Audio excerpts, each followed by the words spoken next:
It's the UTPA Women's Basketball Show. My name's Jonah Goldberg. I'm joined as always by the head coach of the Bronx, the man, the myth, the legend, the one and only, Larry Tidwell. I appreciate that, Jonah. I'm just glad to be here, and we're getting ready to start a big week for us, and sort of locked in and focused, and ready to have a better week and see if we can't move forward with this program. Well, since the last time we spoke to you, you've only had one game after a 2-game and 3-day stretch. We talked a little before the VCU game, and now you got to take on Virginia Commonwealth, a 67-57 loss. And I look at that game as I see a lot of positives in a game like that against a really difficult team that comes from a strong conference with a good history. Well, they do. They have a good history. They have a very strong conference, and they have some really good players. And they have a couple of players on there who will eventually, will play at the next level. We got after them really well. We The thing that I didn't like is we weren't consistent. And if we get consistent, I think we got a chance to have a pretty good team. We let them get away on a couple of runs, like a 15-0 run, like a 14-0 run, and then we come back and take the lead, and then we let them take another run. And we just gotta get better, and we got to make sure that we value each possession and take good shots, but mainly just knock some shots down. I mean, we had a lot of open shots, a lot of open looks, and we just got to take advantage and knock those down. It certainly was a game of runs, like you're saying. VCU had a big one, you had a big one, and they had a big one. So, what makes these runs happen? Well, I think a lot of it has to do with just not knocking some shots down. I mean, and they hit the offensive glass really hard. I mean, they were bigger than what we were. I think another big reason is Brittany Bush was on the bench the majority of the time with foul trouble. Brittany came out and she had 12 points and she had like 9 rebounds, and she had those in like 12 minutes. And just in a lot of foul trouble, and a couple of the fouls were just fouls that she should commit. I mean, just not, letting her emotions get the best of her, but a couple of other fouls were a little bit tic-tac, and they could have gone either way. And so, once again, we got to make sure that she stays out of foul trouble, because she is a difference maker for us inside.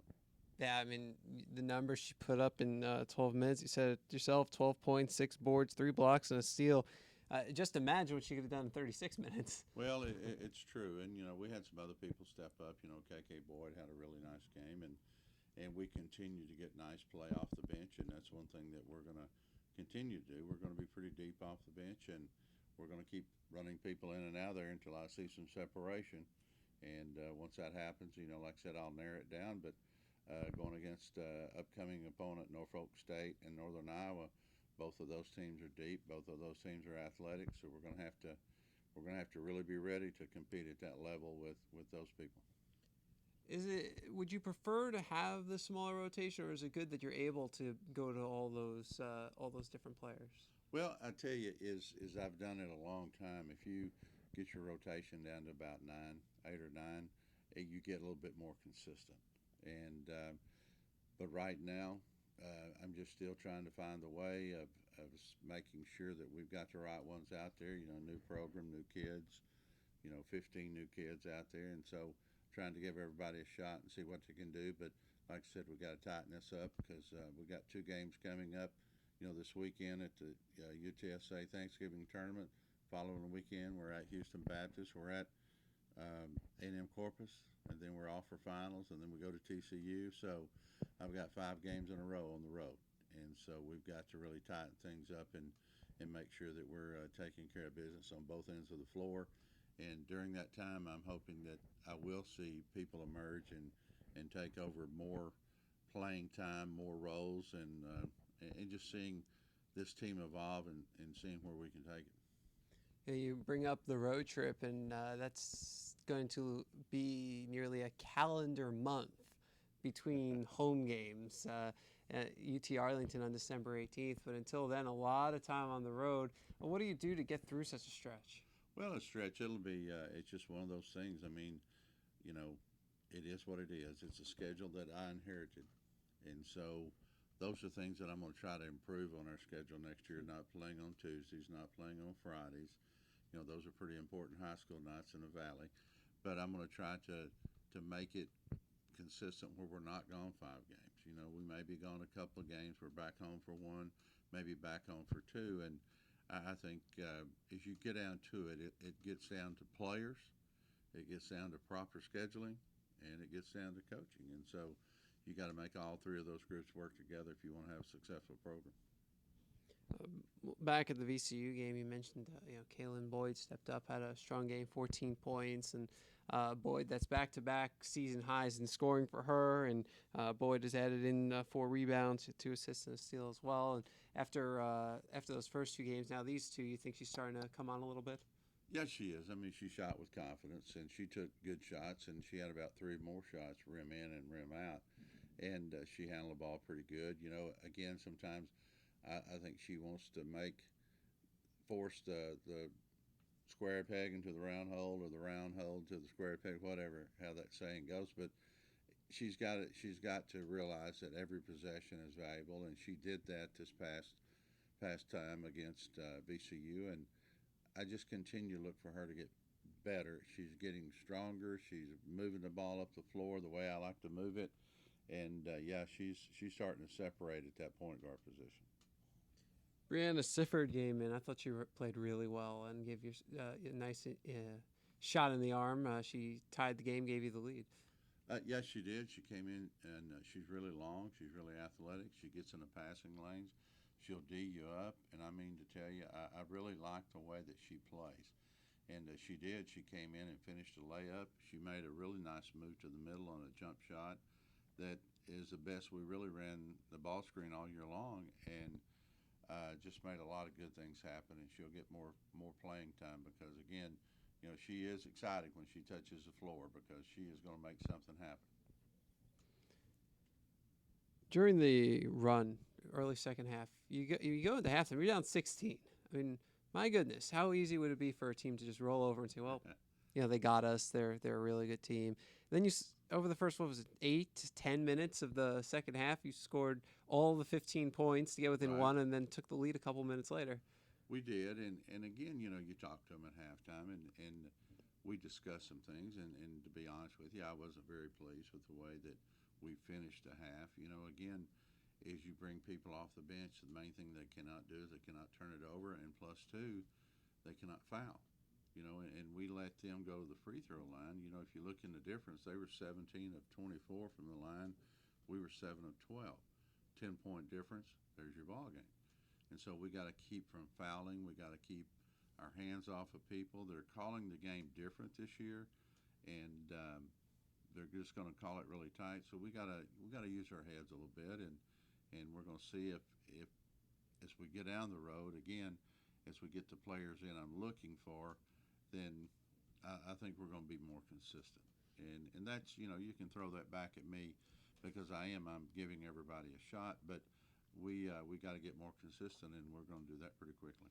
With the new rules and the tighter game being called, do you work with the players about adjusting how they play to try and avoid some of these calls that may not have been calls in the past? Well, we do, and we talk about it all the time, but, you know, sometimes your basketball instincts just take over. I mean, you know, the old hot stove deal where you can put your hand and you get them off to size them up. Well, you can't even do that anymore. I mean, it's, you know, if you hedge on the screen and you bump somebody, it's a foul. I mean, I think what they're trying to do is get more offense into the game, things along that line. But what they're going to do is they're going to slow the game down. They're going to get it out of rhythm, and you're going to spend half your time shooting free throws. And I don't think anybody wants to see that. One of the new rules that we've seen so far that I really like, and partially because it's worked in your favor twice, is in the 10 seconds to get across half court. I remember Bronx had a game against Houston Baptist. I think it was 2 years ago. Houston Baptist came in with 6 players dressed. I mean, they were battling injuries and everything, and they would wait in the backcourt for the first 20 seconds. And then run the ball up, and they ended up with a bunch of shot clock violations. And it was just UTPA set a program record for fewest points allowed in that game. And I really love the 10-second backcourt. Besides the fact that it would avoid a game like that, it's really rewarding good defense because you've been able to force 2 of those already this year. Well, I think the 10-second backcourt violation speeds the game up. anything we can do to speed the game up, it's going to make it a better game to watch. I wish the high schools had a 30-second shot clock. See, the men even have a 35-second shot clock. Our game, we speed it up a little bit more than what the guys do, and that's what we got to continue to do is push the ball in transition, continue to get it down the floor, and try to get the ball to the rim, and not only make shots but get to the free throw line, but also get to the rim. If it's not there, kick out, because your best three-pointers are your ones that come from inside out. And so, the rules will adjust to them.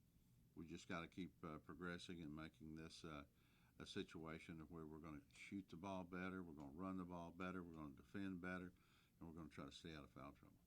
One thing that I've noticed is very different here from previous years to this year is after each game, you talk with your team at half court, but then you allow the players to go into the stands, and it looks like they're thanking people for coming. And I think that's a really cool thing for everybody to be able to have that opportunity to get that interaction with all the players.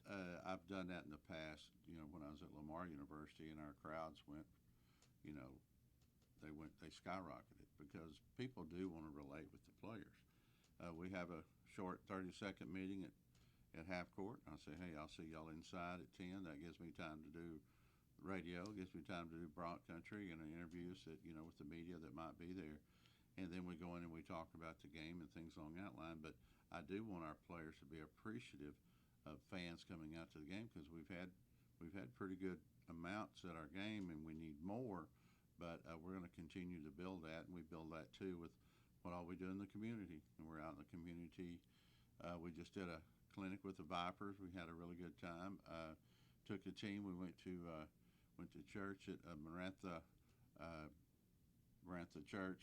I don't know exactly. I think it's non-denominational, but we took our team to church. We met a lot of. It's a good thing, and we're going to continue to get out there and work and make sure that people know what we're doing and to come out and support us. And you're already starting to draw people from all over. There was one school there at the VCU game that came in from about Corpus Christi. Yes, we're working with the Scoutwear program I have, the networking.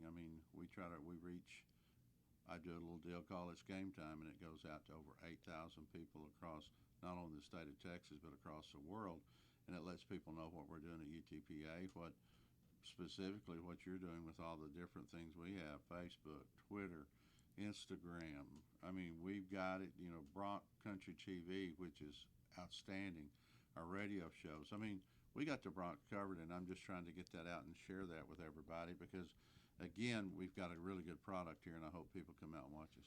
Now, if anybody out there watching wanted to get on your It's Game Time email list, what do they have to do? All they have to do is email me at tidwellld@utpa.edu, and we'll get you on there immediately. It's an email blast, and it's called It's Game Time. And so we just talk about our past game, talk about what's coming up, comments from the coach, and eventually I'm getting a lot more pictures of our girls up on that. And that's basically what I want to do is I want to get out there and let people know about them. Because, again, I've been coaching 38 years as a coach. I've not scored a point, grabbed a rebound, had an assist, or a steal. It's about your players, and that's what we try to that's what we really are about. It's about our players. Well, you're about to hit the road. You have a tournament at UTSA. It's the Friday and Saturday right after Thanksgiving. So that does bring the question, okay, it's Thanksgiving on Thursday. What do you all do? Well, we're going to head out Thanksgiving. We're going to work out here in the morning. We'll head out Thanksgiving, and we'll pick up lunch, and we'll have Thanksgiving as a team at the hotel. And then we got shoot around from 7 to 8. So it'll be a full day, and we'll try to get a little football in on that day. I'm a Cowboy fan, so I'll watch Cowboys, the traditional game. But we are going to have some good atmosphere, good Thanksgiving atmosphere, because we are a team, and we have bonded really well. And we're going to do a lot of things. Being in San Antonio over the weekend for Thanksgiving is not a bad deal. So we're going to make it to the Riverwalk. There's no question there. But we're going to go up and play some really good basketball against Norfolk State and against Northern Iowa. And it should be two really good games. Yeah, it's a very interesting schedule they have for you with that tournament. You're already laughing as you know it. You play 6 p.m. on Friday, Friday. and then 10 p.m. on Saturday. 10 p.m. Huh? No comment on that. I don't understand it, but we'll go play. Fair enough. So That'll put us back in Edinburgh Sunday morning around 4:30. So, and that's again no comment. They have to do what they got to do, and we're going to go up and play, and we'll just go from there. well, if things work out wrong, and there's some overtime in both games, and that pushes you back a little bit, you could make it back around sunrise, and you could get to see a real valley sunrise. A real valley sunrise. I've seen those quite a bit as I come to work, and they are pretty. But again, we'll do what we have to do, and we got to go up there and prepare ourselves to win both games at that tournament. And that's the game plan. Okay, so what can you tell us about those two teams, Norfolk State and Northern Iowa? Well, one thing, Norfolk State is going to be really athletic and long. Been watching video on them, and they like to press. They like to transition. They get the ball up and down the floor, and they'll run a man defense out of a 2-2-1 press. Northern Iowa, seen some little bit of video on them, concentrating on Norfolk right now, but they're going to be big and strong and smart and crafty, and they're going to be hard to handle inside because they got some big kids inside that can finish at the rim, and that's something that we've got to really work on is rebounding against both of these teams. They both rebound well, so we're just going to continue to move forward and play both of them as hard as we can possibly play. Now, since you play on back-to-back days, what do you do with the team to get ready for the next day's opponent? Well, it's ironic. We talked about it. We play a game at 6 o'clock, and then we'll be done by 8 o'clock, and then we don't play again till 26 hours later. We'll get up and we'll move around. We're going to watch a lot of video. We'll get our shoot-around in. We'll get our pregame meal and probably get the kids up and maybe take them down to the river walk. Let them walk around about an hour and a half or so, just so they don't lay around all day. Because if they lay around all day, I've always found that my team's played a little bit sluggish, and we don't want to do that.